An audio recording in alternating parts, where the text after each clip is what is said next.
निशा गुप्ता। बात यहाँ पर आज करेंगे सोने चांदी की, जहाँ पर कुछ चमक बढ़ती हुई नजर आई है। आपको बता दें कि कल के बाजार में पिछले 24 घंटों में अगर कोई एसेट क्लास यहाँ पर पॉजिटिव काम किया तो वो सोना चांदी था, जहाँ पर 5 हफ्ते के हाईज पर सोना और 4 हफ्ते के हाईज पर चांदी को हमने यहाँ पर लौटते हुए देखा है। सोने की एक्चुअली अगर बात करें तो पिछले 5 दिनों में $100 की बढ़त यहाँ पर अब बनते हुए नजर आई है।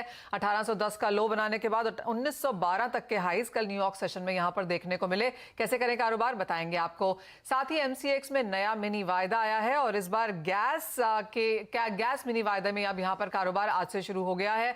आपको याद दिला दें कि गैस के प्राइसेस में रोजाना करीबन 3 से 10% तक की वॉल्टिलिटी देखने को मिलती है। तो अब मिनी वायदा से क्या कुछ फायदा हो सकता है ट्रेडर्स और इन्वेस्टर्स को, बताएंगे आपको। साथ ही बात करेंगे कॉटन एक्सपोर्ट्स की, जहां पर पिछला साल थोड़ा सा वीक था और ये साल और भी गिरावट के साथ शायद नंबर्स में काम करेगा। क्या है उसके रीजंस, क्या एक्चुअल एक्सपोर्ट्स रह सकते हैं, इस पर भी करेंगे बात। हमारे साथ जुड़ रहे हैं आईएफएल सिक्योरिटीज के अनुज गुप्ता, मोतीलाल ओसवाल के किशोर नारने और एमसीएक्स की हेड ऑफ एनर्जी रुचि शुक्ला, साथ ही इब्जा के प्रेसिडेंट पृथ्वीराज कोठारी और बीएसएल के एमडी निवेदन चूरीवाल होंगे हमारे साथ। शुरुआत लेकिन सोने चांदी के साथ कर लेते हैं, क्योंकि क्लियरली हेडलाइन यहीं से बनती हुई नजर आई है।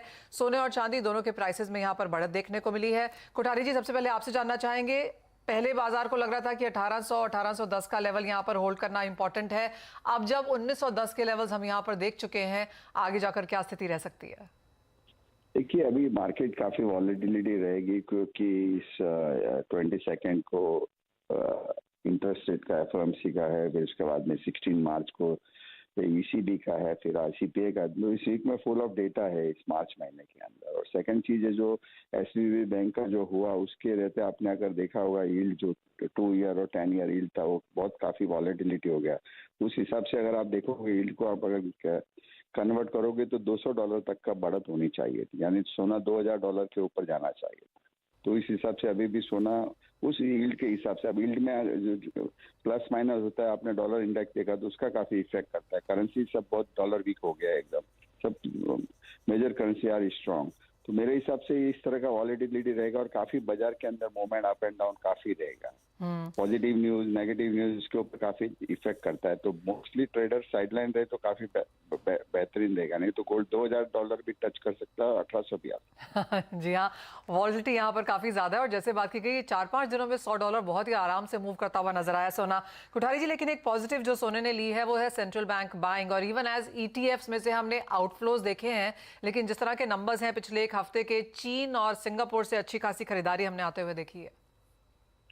देखिए, अनसर्टेनिटी काफी भी, कल भी आपने देखा होगा तो सेंट्रल बैंक से रेट पे भी बाइंग हो रही थी सेंट्रल बैंक की। तो सेंट्रल बैंक की बाइंग में नो डाउट फिर वो प्राइस एक सस्टेन कर लेता है। और सेकंड हो गया है कि अब कुछ भी हो सकता है, डॉलर डिनोमिनेटेड पे लोग अब डिपेंड कम होने चाहते हैं और उसको अगेंस्ट कन्वर्ट से एक ही आइटम है जो गोल्ड सिल्वर है।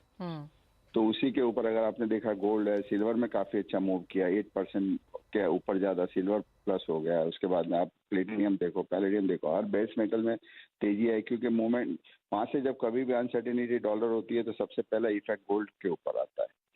तो उस हिसाब से गोल्ड में काफी उटक पटक हुई है।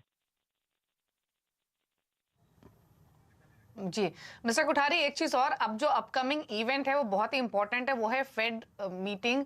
और ये जो बैंक कोलैप्स हुआ है उसके बाद अब राय भी काफी बढ़ गई है। कुछ ब्रोकर हाउसेस मान रहे हैं दरें बढ़ेंगी ही नहीं, कुछ मान रहे हैं 25 बेसिस पॉइंट बढ़ेंगी, कुछ का कहना है 50 बेसिस पॉइंट।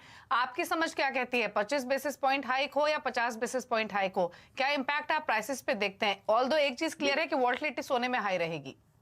देखिए, 1810 जब गोल्ड आया था तब ऐसे हो रहा था कि हाइक, डेटा भी सब उनके अच्छे थे, तो ऐसा लग रहा था कि हाइक 50 बेसिस पॉइंट हो जाएगा। बट अब मुझे लग रहा है कि 25 बेसिस के ऊपर हाइक होना चाहिए। अगर 25 बेसिस पॉइंट होता है और एसवीबी का सॉर्ट आउट हो जाता है, जैसा कि कल फेड चेयरमैन ने कहा, तो मुझे लगता है कि गोल्ड अब 1875 की रेंज हो गया। अब 1875 और 1950 की रेंज में फिर घूमते रहेगा। किशोर, आप कैसे देखते हैं गोल्ड प्राइसेस को, और जिस तरह की वॉलेटिलिटी की बात की जा रही है,